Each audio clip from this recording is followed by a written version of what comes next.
All right, everybody.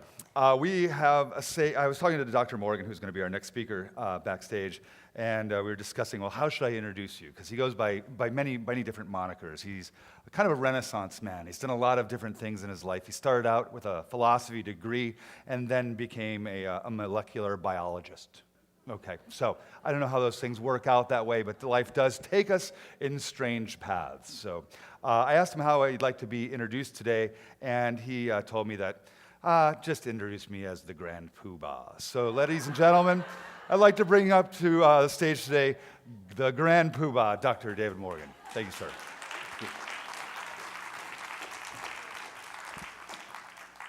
Well, good afternoon, everyone. And I realize this is near the end of your rather long program here, but hopefully we can keep you awake and alive for a little while longer at least, as I talk to you about some more of the activities that have been going on at the Byrd Alzheimer Institute and what the long-term consequences of this are. But first what I'd like to do is go way back into the past. And if I could have the next slide, and I think I can move, right? Yes, you can still hear me over there. So this is the guy. This is the man who started this whole problem, Alois Alzheimer. He was a German physician, a neurologist, and a pathologist. And this woman that you see over here is his first case. Her name is August Dieter. I can tell you her name because HIPAA no longer applies because she's passed away. But the one thing that's most important to notice about August was her age. She was 51 years of age when she started to show the symptoms of dementia. And because she was so young, Alzheimer's said, well, this can't be the normal age-related dementia that we normally see. It must be a disease. Because if she had been over the age of 65, Alzheimer would have said, oh, this is senility. It used to be, and for many years still was the case, that we thought if you lived long enough, you too would develop a cognitive dysfunction and become something that was generally referred to as being senile. And sometimes they attributed it to hardening of the arteries or some other malady. And sometimes it was thought of as just being age. So interestingly, the word senility derives from a Roman senator whose name was Seneca. Seneca lived to the age of 100, but for the last 20 years that he was a senator, he was demented. And you know, if you think about it, that's not much different than the conditions today. In any case, senility was thought to be a normal part of the aging process, and only because Auguste was so young did he bother to take her brain and examine it pathologically. And when he did, he found those features that we associate today with Alzheimer's. Next slide. So what we see in the Alzheimer's brain, and what Alzheimer did at that time is he used what was called the high technology of the day. He stained it with silver chemistry. Silver chemistry was borrowed from the photographic industry. And if you think about it, in 1900, photography was a pretty new thing. And he essentially developed her brain as if it was a photograph. And when he did this, he found the two pathological features that we use today to define Alzheimer's disease as opposed to some other form of dementia. And one of these is something called an amyloid plaque, and the other one is called a neurofibrillary tangle. And the plaques occur outside of cells, whereas the tangles are twisted filaments that are found inside of the cells. Next slide. And one of the other interesting things that I recently found out, one of the nice things about science is you get to travel a lot, and you get to travel with nice people. So I think many of you were here this morning when Dr. Smith spoke, and she and I was fortunate enough that she and I spent a week together in Prague in October on a mission there to talk to some of the Czech scientists about the research that they're doing in Alzheimer's disease. And while I was there, I learned something very interesting. And that's what's shown on this slide. So on this side, we have a picture from the publication that Alois Alzheimer published in 1906 or 1907 in that very popular journal Allgemeine Zeitschrift Psychiatrica. And interestingly, in the same year, in 1907, there was a publication in a rival journal, Monotastische Psychiatrica Neurologica, by a gentleman named Oscar Fischer. And if you look at what they have drawn, and these are the neurofibrillary tangles, they look extremely similar. And in fact, Alzheimer had this one case, August Dieter, and he published and described her problem. And because Alzheimer was in Munich, and part of a very major psychiatric clinic in Munich run by a gentleman named Emil Kraepelin, and Kraepelin was the first to define schizophrenia. And he was trying to boast about how great his institute was in Munich, and so he started referring to this as the disease that Alzheimer wrote about. But he was completely ignoring the work of this other man, Oscar Fischer, who at the same time published the same types of results. In this case, he had 12 patients, and he also had something amazing. He had something called a control, somebody who didn't have the pathology. And some of his controls were psychotics. Some of them actually had dementias due to syphilis. That's a very rare form of dementia today. Nonetheless, I just think it's interesting how, because Oscar Fischer was in Prague and part of the Austro-Hungarian Empire that did not have nearly the scientific heft that the Germans did, and Munich was in Germany, that it's called Alzheimer's disease instead of Fischer's disease. Next slide. So this is the major problem in Alzheimer's disease, and it is a wasting away of the cerebral cortex. That's on the outer side of this particular photograph. And the cerebral cortex is that part of the brain where those cognitive functions that are uniquely human reside. Mathematics, appreciation of music, speech, all of those things derive from the cerebral cortex. And you can see on this one picture on this side that there is a tremendous wasting of that. And the fluid-filled spaces in the center of the brain, called the ventricles, kind of expand. And part of the reason for this is so your brain isn't just sloshing around inside your cranial vault. It helps to push the brain out to the edges a little bit. Nonetheless, this is really the major problem in dementias in general, and Alzheimer's in particular. It is a loss of this cortical mass. And to me, for something to be called dementia, it actually has to have physical damage to the brain.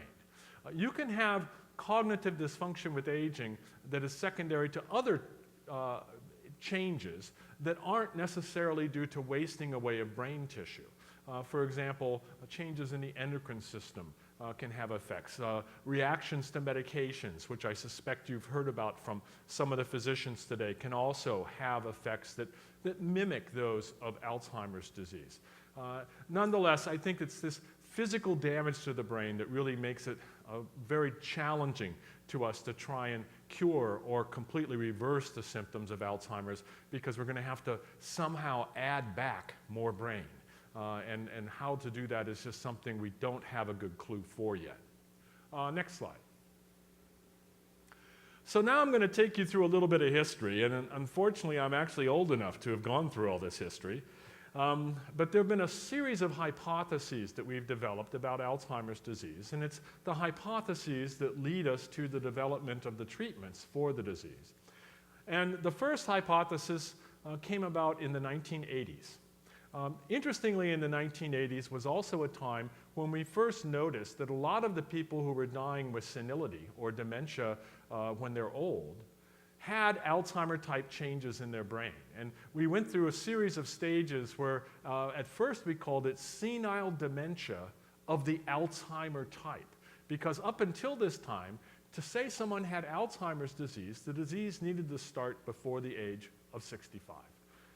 And after this time, around 1990, we just decided we're going to call it Alzheimer's if it has that very specific plaque and tangle pathology at autopsy, then that's what we're going to call it. And in the 1980s, we also were looking at the brains obtained post-mortem from patients with dementias, and we noticed that of all the neurotransmitters in the brain, the one that seemed to be diminished the most and the earliest in the disease state was one that's called acetylcholine. And this led us to what we called the cholinergic hypothesis of Alzheimer's disease. And this followed fairly closely on the recognition that in Parkinson's disease, dopamine was the major neurotransmitter that was deficient. And this gave us the opportunity to replace the missing dopamine with a drug that's called L-DOPA, which was remarkably effective and remains so for many cases of Parkinson's disease. And we thought we could do the same thing in Alzheimer's. Let's just replace the missing acetylcholine. Well, it turns out that's harder to do than it is for L-DOPA. However, we're able to boost acetylcholine by blocking its degradation. And so we have these drugs called cholinesterase inhibitors, and that these remain to this day the major treatments for Alzheimer's. Unfortunately, they're not treating the underlying disease. I analogize it to treating pneumonia with an aspirin. The symptoms diminish a little bit, but the underlying disease process continues. Next slide. So in the 1990s, we came up with the amyloid hypothesis. And the reason is we found out that amyloid forms the plaques, these associations of materials outside of neurons, and that the amyloid is made by a very large protein that normally can be chopped up into small pieces. And one of these little pieces can accumulate in certain individuals. And as it accumulates, it starts to aggregate and form fibrils and turn into these neuritic or senile plaques. And we think that this is really the initiating factor in Alzheimer's because in very rare cases, mutations in this precursor for amyloid, these mutations that increase the production of amyloid increase your risk of developing Alzheimer's disease. And so the genetics of Alzheimer's disease has really pointed us towards this as the initiating factor in Alzheimer's disease. But probably by itself, it is not enough to truly cause the disease. Nonetheless, a lot of the medications that we're even testing today are targeting amyloid and trying to reduce amyloid inside the brain in order to perhaps slow the progression of the disease or, what I think is more likely, to permit us to have the ability to prevent the disease. We know that amyloid by itself is not enough to cause the whole disease because of mice. So one of the things that I spend most of my time doing is working with mice. And we have mice that we have genetically modified so they overproduce this amyloid protein. And they develop amyloid plaques just like Alzheimer patients. However, while they do show a memory loss, it doesn't shorten their lifespans. They don't end up with severe cognitive dysfunction.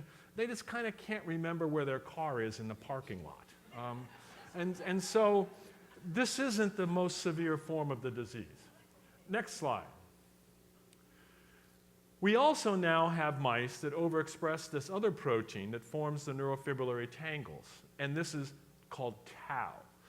Tau is normally found in one part of a neuron, but in Alzheimer's disease, it spreads throughout the entire neuron, and it forms these intracellular fibrils that we call neurofibrillary tangles. And tau is really what we think takes you the rest of the way through the disease, if only because when we have transgenic mice that overproduce tau, they actually show brain shrinkage as they age. They become moribund. They essentially die from having the tau accumulation. The amyloid mice don't have any decrease in their overall lifespan. So we think that this is giving us a clearer picture of what's going on in the disease. And in the double aughts, that's when we've really paid attention to this tau phenomenon. And on the next slide, it's led us to a sequence of events that we think now is occurring in Alzheimer's. It starts with amyloid deposition. We think the amyloid produces inflammation in the brain. And in a rather perverse way, the inflammation in your brain doesn't hurt. And the reason is your brain has no sensory nerves inside of it. When you get a headache, it's because of things on the side and the outside of your brain. But in the center of your brain, there is no pain whatsoever. You don't feel pain when you probe the inside of the brain. So the inflammation doesn't cause you to take an anti-inflammatory, and we think the inflammation is what produces the tau pathology to accumulate inside the cells. So it gives us a series of drug targets. At early stages, amyloid; at intermediate stages, perhaps inflammation; and perhaps at later stages, tau. And this is what is making up the armamentarium of medications that we're using to attack this disease. Next slide. So one of the breakthroughs that occurred that I know that Dr. Smith talked to you about this morning is the ability to actually find out who has amyloid in their brain without taking it out of the brain itself, out of the skull. Most people prefer you not take their brains out to look at them. And so this really has helped us tremendously in identifying this. So on this slide, this is essentially age. This is the age at which you show a memory deficit. This is the age at which you show dementia. You lose the ability to live independently. The red line is amyloid. Before you even show symptoms, you've got all the amyloid you're ever going to have. The green line, shown right here, this is tau. It's delayed with respect to the amyloid. And it correlates relatively well with the severity of the dementia itself. So the problem is we've been treating with anti-amyloid drugs out here, and they haven't worked very well. But what we're starting to do right now, and I suspect that Jill Smith talked to you about this, we're starting to treat here in pre-symptomatic cases, in individuals that we can now determine have this amyloid. And as a basis of that, we're able to actually put them into a trial with an anti-amyloid drug and see if it delays the onset of symptoms. Next slide. One of the fascinating things that we found is that in people over the age of 65 who are cognitively normal, a third of them have amyloid in their brain. They're normal, but they have amyloid. But these are the people that go on to get dementia in the next 3 to 5 years. And so these are the individuals who are primed to go ahead and treat with these prevention types of trials. We have drugs that we know can lower amyloid in the brain, but in the Alzheimer cases, it's too late for the amyloid. The cause of their cognitive decline is no longer amyloid, but tau and other pathologies. Next slide. So my prediction is this. By 2020, we will have available to us the tools that we need to prevent Alzheimer's disease.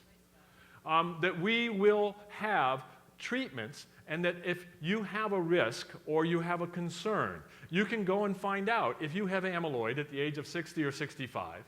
And if you do, we'll counsel you as to what that risk is and what the risks of the medications we have are. And you can make a decision as to whether to take an anti-amyloid therapy, just like you make a decision to take an anti-cholesterol therapy today. This doesn't require any breakthroughs. It doesn't require any major new ideas. All it requires is the resources to come forward and prove the science correct. Next slide. Unfortunately, Alzheimer's is a neglected disease. This is a slide I made just for this show today. In the purple bars, we have Alzheimer's. Over here, we have medical costs. Alzheimer's, in red, is heart disease, and in green is cancer. The medical cost of Alzheimer's was identified this year as costing more than the other two. The middle bar is looking at annual deaths. About a month ago, a paper came out that showed that most death certificates don't say Alzheimer's, but often they'll die from pneumonia because they lost the cough reflex. And so they're called pneumonia on their death certificate. But if you correct for that and instead say the reason they got pneumonia is they really have dementia, then you correct for that, you find out that Alzheimer's kills as many people as heart disease and cancer does. But the last figure over here, the last set of bars, is looking at the funding that we spend for Alzheimer's disease relative to heart disease and cancer. We spend $5 billion at the NIH on cancer. We spend $3 billion at the NIH on cardiovascular disease. We spend $500 million on Alzheimer's. Why? I think it's ageism. I think that the congressional representatives that we have think, well, it's really just old-timers disease. I mean, you know, these people had a normal life. It's not like a young child with cancer. But if they saw the families and they saw what it does to everybody associated with that individual, they wouldn't think that way. And I think what we need to do is we need to educate them. But Alzheimer's is massively neglected given the scale of the problem. Final slide. So how can you help? Well, I'll tell you a little story. I'm out of time, but I'll tell you the story anyway because I'm the last one. I was in Bill Nelson's office last April, and we were there advocating for funding for Alzheimer's disease. And he says, you want to know what your biggest problem is? He says, your biggest problem is nobody's speaking up. He said, I have given 650 town hall meetings since I've been senator in the state of Florida. The number of times Alzheimer's has come up at those town hall meetings, I can count on one hand. We're not getting our points across. And what you can do, and what I implore you to do, is to just send a short email. It doesn't have to be detailed.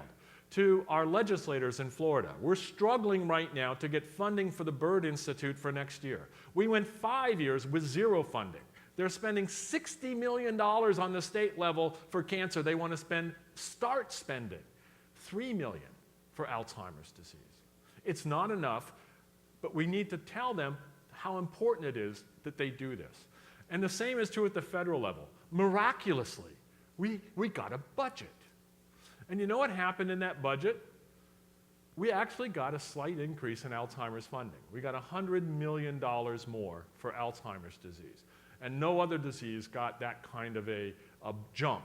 So we're starting to get it across. But if we were to spend the goal of 1% of the medical costs of the disease on research, which for cancer, by the way, that's 5%. Okay? But if we just spent 1%, it would be $2 billion for Alzheimer's disease, because it costs us $200 billion a year in medical care for people who have the disease. So help me. That's what I want you to do. I, as a scientist, tell you we're ready to be able to prevent this disease by 2020. And all we need is the resources to do the hard work to prove the science right. And we'll be able to do it. Thank you all.